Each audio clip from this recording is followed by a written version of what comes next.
What's up, everybody? Just sitting in the garage. Got the boat cleaned up from a rainy, snowy Lake Cumberland from the Toyota Series Championship. Was just thinking, I've been on the road for 3 weeks and hadn't really got to catch everybody up on the recaps from Lake Lewisville and Cumberland. So with getting the boat cleaned up, I thought I'd do just a real quick recap of how those couple of tournaments went. If you follow along on Josh Bragg Fishing, you know going into Lake Lewisville that we were in contention to make an Elite Series. And I think going into that tournament, I had a lot of pressure on me to try to have a decent tournament and qualify for the Elite Series. Lake Lewisville, it turned out to be a really, really tough deal. I think you could look over the standings and see where a lot of the professional guys up there really struggled at that event. The fall time of the year is always a tough time anyway, and I think Lewisville just set up at that time we were there just to be a really, really tough fishery. I caught a lot of fish, but a lot of small fish. The limit's 14 inches out there, and it was just really tough to get those 14 and above top 14 inch and above top bites during that event. Lewisville's a really small lake, and when you put 160 or 170 of the best local and regional and national anglers on that lake, that it fishes really small. The lake was down quite a bit. There was not a lot of cover in the water, so I zeroed on the first day. And that's always a tough pill to swallow.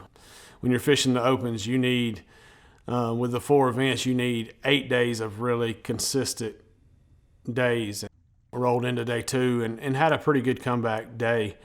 On day 2, I weighed 4 fish that weighed almost 13 pounds. So had a good comeback day, but it just wasn't quite enough, and I ended up finishing 8th in the points overall in the Bass Central Opens. So we missed making the Elite Series by a very small amount of points, but we got next year, and we'll move on to try it again next year. I'm just gonna go over a couple of baits and rod reel setups that I used that second day of Lake Lewisville that helped me put that almost 13 pounds in the live well that second day. One of the main setups, the second day I had a fish that weighed 613, I believe was the number. I have to go back. I think it was the second or third biggest fish of the tournament, and that was a 1/2 ounce Z-Man chatterbait. Everybody knows a chatterbait just catches fish. I didn't get a whole lot of bites. I got 2 bites on it the second day. And just like I said, I don't know why I could not get them to bite it the first day. I wish I could have. But that 613 came on a 1/2 ounce Z-Man chatterbait, chartreuse and white. Just got a swim bait top trailer. 16-pound Sunline FC Sniper line. And on the chatterbait, the rod is crucial to landing those bigger fish on a chatterbait. And I've just came to really love the Mega Bass Arachi XX in the EMTF model. It's a 7'5" model. It's I would say a medium heavy action. It's got a soft tip on it, allows the fish to suck in the chatterbait, and really the rod just loads super well. I throw that on a 6-3-1 dial with a Tula. I like the slower retrieve for chatterbait so that you don't overwork the bait. That setup was really, really crucial for me on that second day. Any tournament, I've always got this set up in my boat, rigged up. It's one of my go-to setups.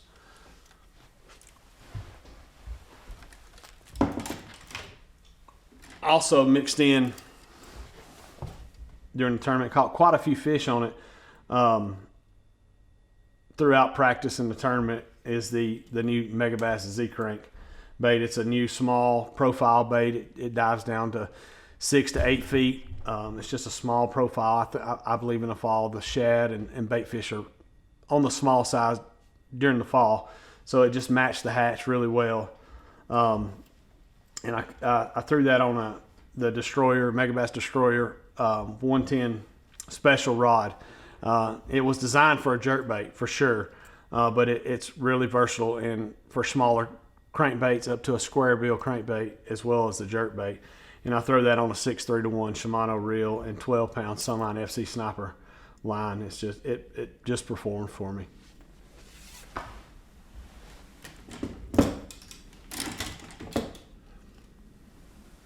And over the course of the tournament, I probably caught more fish on this setup than any of them. It's the Ned rig. I mean, it's just a really hot technique over the last couple of years, and for just something that does actually nothing, it just catches a lot of fish. I threw that around the rocky shoreline, any kind of structure out on those points where rock ran out on the points. That's where I threw it, and I threw it on the new Levante Gen 3 rods that came out. This is the shaky head rod. It's got a real soft tip on it. It just, on a Ned rig, you don't really have to set the hook that hard, so it just works really good. I throw a 15-pound Power Pro braid as the main line with a 10-pound Sunline FC Sniper leader on it, and it just works.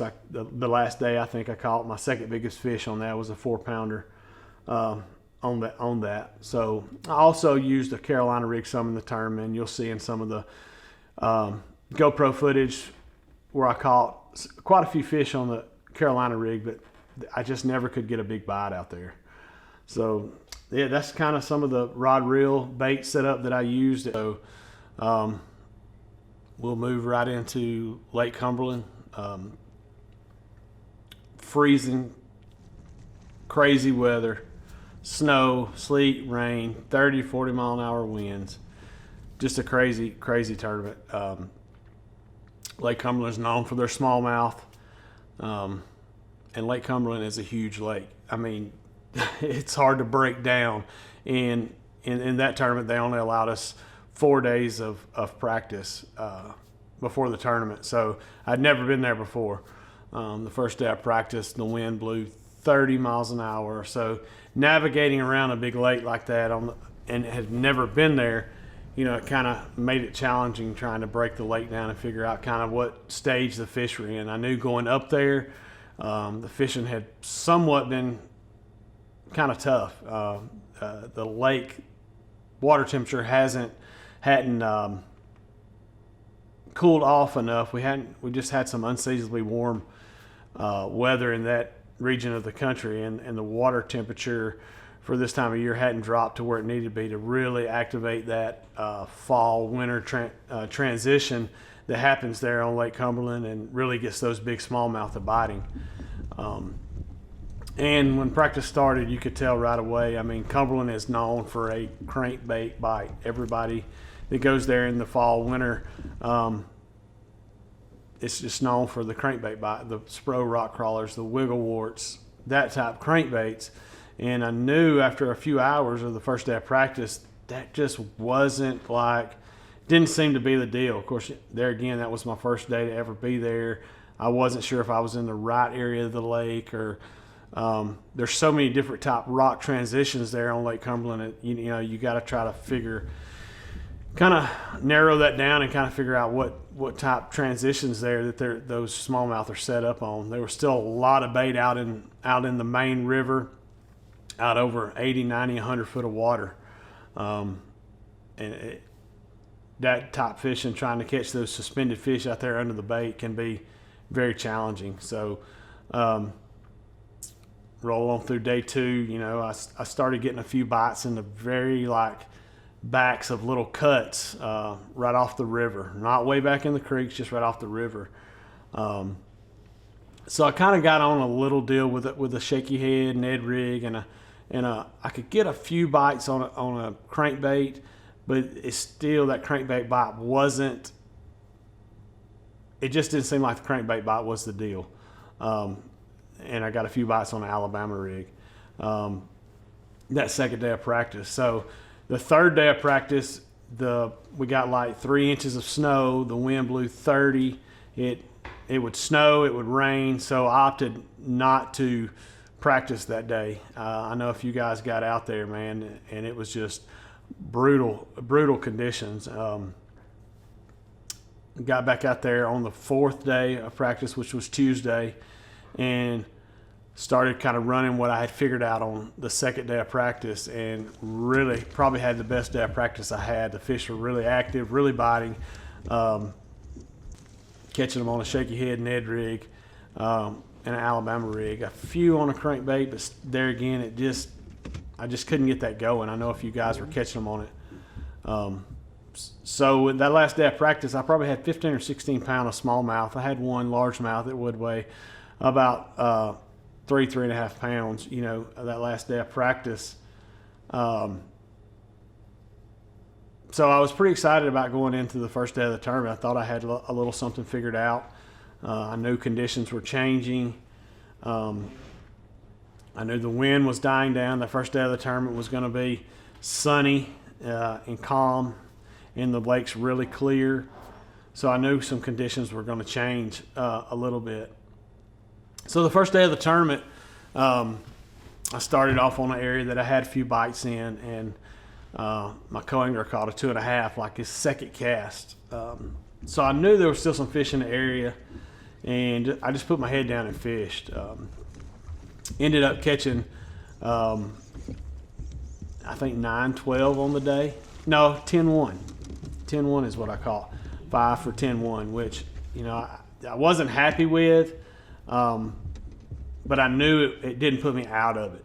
I knew I still, with a good second day, I would have a potential to make the cut for the final day. So kind of put a game plan together that night, and second day of the tournament, there again, the conditions changed again. I mean, I'm talking 35 to 40 degrees and pouring rain. I mean, I'm not talking about drizzling. I'm talking about pouring rain.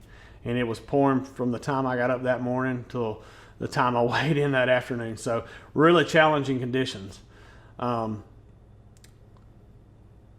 The fish seemed a little bit off that second day. I ended up catching 4 fish. I caught one of the biggest smallmouth I ever caught. Weighed over 5 pounds, 5.5, 5.75, somewhere along in there. Ended up catching only 4 keepers that day for 9 pounds, or 8.13, I think. Right at 9 pounds. Ended the tournament in 35th place. But one thing you can't put a price on is the valuable lessons I learned at that lake. I'd like to have another crack at it. I think I learned a lot during those days of practice and the tournament, and that I can move forward and use in the future. And it's just hard to put a price on those lessons you learn in fishing. A couple, like I said, the main kind of deal that I was doing was throwing that Ned rig again and mixing in a shaky head, and I was using the same deal I talked about at Lewisville, just a green pumpkin Ned worm on I think it's a 1/6 Z-Man Ned rig, and throwing it on the Mega Bass shaky head rod, the new Levante. They just got these back in stock.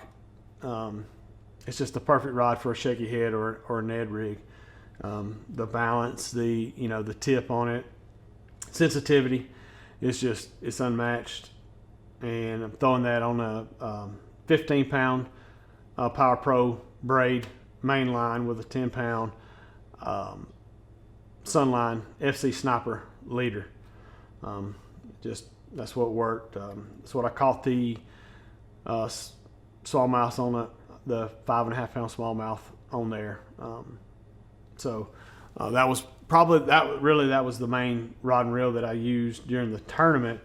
Caught a few on a crankbait. I threw the crankbait a lot. I stuck with the original wiggle wart. And I threw that on the flat side special, 7-foot flat side special from Mega Bass. And I done something a little bit different. I downsized my line to an 8-pound line. It seemed like those fish were setting out in 8 to 10 foot of water. And with 12-pound line, I just couldn't get the wiggle wart down to that 8 to 12 foot. It wanted to run about 6-7 foot, touching the bottom. And those fish, what bites I could get on the crankbait, really wanted that crankbait grinding in the rocks. And to do that with the wiggle wart, I had to downsize to 8-pound line. And there again, that's Sunline FC Sniper line. The wiggle wart, tried and true for, Highland reservoir type lakes. It's just I put a little orange dye on it, but that's kind of what I stuck with. Throwing it on a 6:3-to-1 gear ratio, Daiwa Tatula, and there again the Mega Bass flat side special, 7-foot flat side special in the Double X series rod. Going up there, I really wanted that to be a major player. But like I said, I only caught a few fish on it, and it just never did materialize as being the main deal for me. I know some guys were catching them on it, but I just never could. One other little I wanted to mention was I caught a few fish in practice. It didn't really pan out in the tournament, but the largemouths in there, I could get them to bite during practice in the backs of those pockets on any kind of lay down wood or wash where some like driftwood had washed up in the back of pockets and stuff. I could throw this half-ounce Mega Bass V3 up there around it and usually catch a few largemouth that way. I throw that on a 6'3" Daiwa Tatula and the Mega Bass Levante Diablo Spec R. It's a 7'2" rod. It's got a good parabolic bend to it. Just works great with the half-ounce and 3/4 ounce spinner bait. Also works great with the chatterbait as well.